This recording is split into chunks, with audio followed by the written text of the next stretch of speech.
বন্ধুরা, আমার এই আনারস গাছটিকে দেখুন।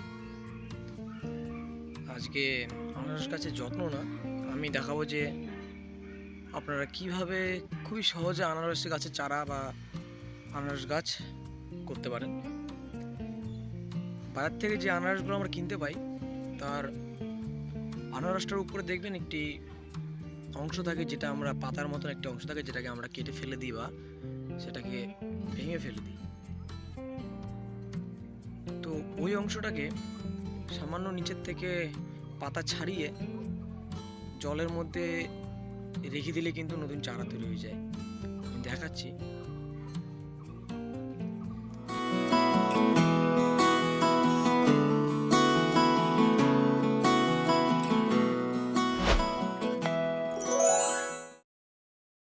তাহলে যেভাবে বলেছিলাম, দেখুন একটি মানে পাত্রে, যেটাতে এটা কিন্তু গ্লাস হতে পারে বা যেটাতে জল রাখা যাবে, এরকম একটি পাত্রে জল রেখে আমি এই আনারসের যে মাথাটা, যে উপরের অংশটা বলেছিলাম, সেটা কিন্তু ভিজিয়ে রেখেছিলাম।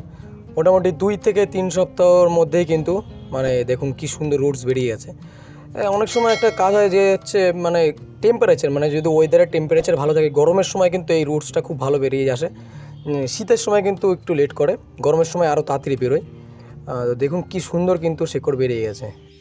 এটা এখন কিন্তু মোটামুটি বসিয়ে দিলেই কাজ শেষ। কি সুন্দর সূক্ষ্ম সূক্ষ্ম রুট শিকড় বেরিয়ে যায়।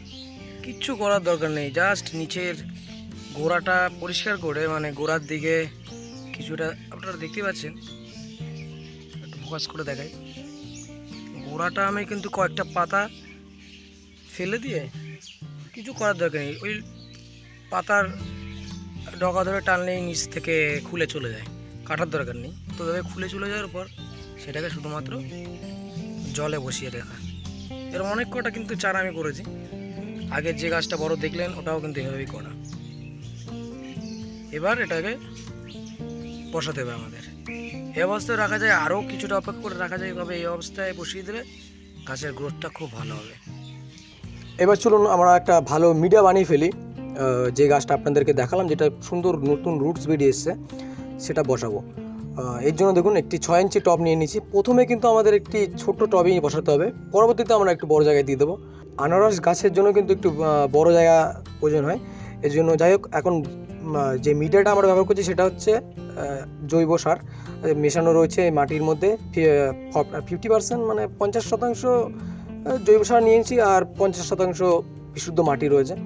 আপনি জৈব সার একটু কম হলেও অসুবিধা নেই। নর্মাল প্রথমে বসানোর সময় একদম নর্মাল মাটিতেও বসানো যায়, তবে সামান্য পরিমাণ জৈব সার মেশালে কিন্তু প্রথম অবস্থায় গাছটার গ্রোথটা একটু ভালো হবে। মোটামুটি ওই 40% থেকে 50% জৈব সার নিন, যে কোনো ভার্মি হোক, গোবর সার হোক, তার সঙ্গে সুন্দর বাগানের বিশুদ্ধ মাটি। যে কোনো মাটিতে এই গাছ কিন্তু খুব হার্ডি, গাছ একবার যদি হয়ে যায়, এর সবথেকে বড় শত্রু হচ্ছে জল জমে গেলে নষ্ট হয়ে যায়। তো মাটি কিন্তু আমাদেরকে সেভাবে বানাতে হবে। নিচে একটি ছোট্ট ইটের টুকরো দিয়ে নিচ্ছি, যাতে অতিরিক্ত মাটি জল দিয়ে ধুয়ে না বেরিয়ে যায়। এবার মাটিতে আমাদেরকে সোজাসুজিভাবে গাছটা বসিয়ে দিতে হবে। এইবার গাছটা বসানোর সময় একটা জিনিস খেয়াল রাখতে হবে। দেখুন আমি গাছটা বসিয়ে দিয়েছি। অনেক সময় দেখা যায় যে গাছটার এই আনারস গাছটার ডগাটা একটু বাঁকা থাকে। দেখুন এটা একটু বাঁকা রয়েছে। তো যেহেতু মাটি নরম আছে, সামান্য খুব আলতো করে এটা বসানোর সময় সোজা করে বসিয়ে দিলে কাজ হয়ে যায়। তো আমাদেরকে কিন্তু বসানোর সময় অবশ্যই সোজা করে বসাতে হবে, বাঁকা থাকে না যেন। কারণ আপনি দেখবেন এই গাছগুলো কিন্তু উপরের দিকে বাড়তে থাকে। তো বাঁকা হয়ে গেলে পরবর্তীতে কিন্তু এর ভিত্তিতে সমস্যা হবে। তো আমাদেরকে কিন্তু প্রথমেই বসানোর সময় গোড়াটা বাঁকা থাকুক, মাটিতে ঢেকে থাকুক, কিন্তু উপরটা কিন্তু আমাদেরকে গাছটা একদম সোজাভাবে বসাতে হবে, তাহলে কিন্তু খুব সুন্দর বৃদ্ধি পাবে। আর আমাদেরকে এখন এই অবস্থায় গাছটাকে একটু কয়েকদিন 4-5 দিন ছায়া রেখে একদম পূর্ণ রোদে কিন্তু দিতে হবে। কারণ যত রোদ পাবে গাছ কিন্তু খুব ভালো বৃদ্ধি পায়। এই গাছ কিন্তু ছায়ায় হয় না, রোদে খুব সুন্দর থাকে।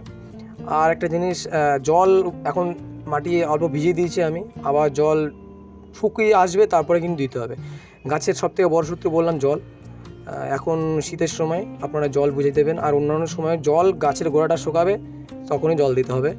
আর পরবর্তীতে আমি কী স্টেপ নেব, পরবর্তীতে কীভাবে বড় পাত্রে আমি দেবো সেটা কিন্তু পরবর্তীতে বলবো। আর একটা যে বড় গাছটা রয়েছে ওটাতে পরবর্তীতে ফল আসার জন্য কী করতে হবে না করতে হবে সবই বলে দেবো।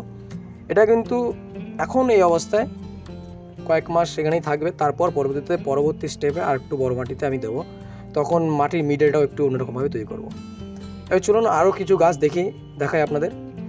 দেখুন এখানে কিন্তু আরও কিছু নতুন চারা তৈরি হচ্ছে, কয়েক 3-4টি চারা তৈরি হচ্ছে, যেগুলোতে নতুন নতুন করে শিকড় বা রুটস বেরোচ্ছে। এটাতে আর একটু ভালো বেরিয়েছে, এগুলো একটুখানি মানে আগের চারাটা একটু বেশি পুরনো, এগুলো একটুখানি নতুন নতুন।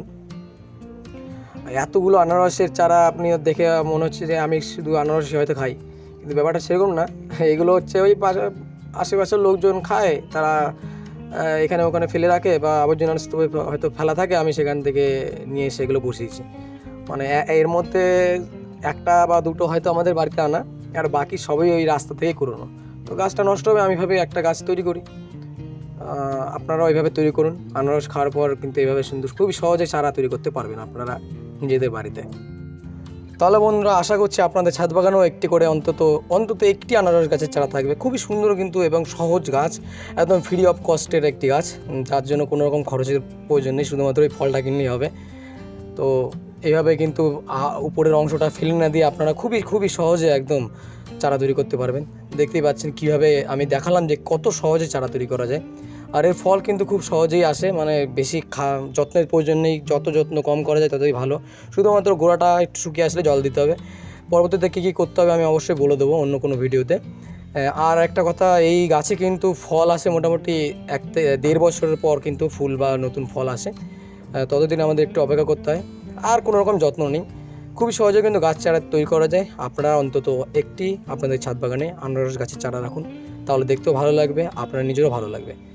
ছাদ বাগান সম্পর্কিত বিভিন্ন রকম তথ্য পেতে কিন্তু অবশ্যই আমার চ্যানেলটি সাবস্ক্রাইব করুন, এবং এই ভিডিওটি ভালো লাগলে অবশ্যই চ্যানেলটি সাবস্ক্রাইব করুন, ভিডিওটি লাইক করুন এবং শেয়ার করুন।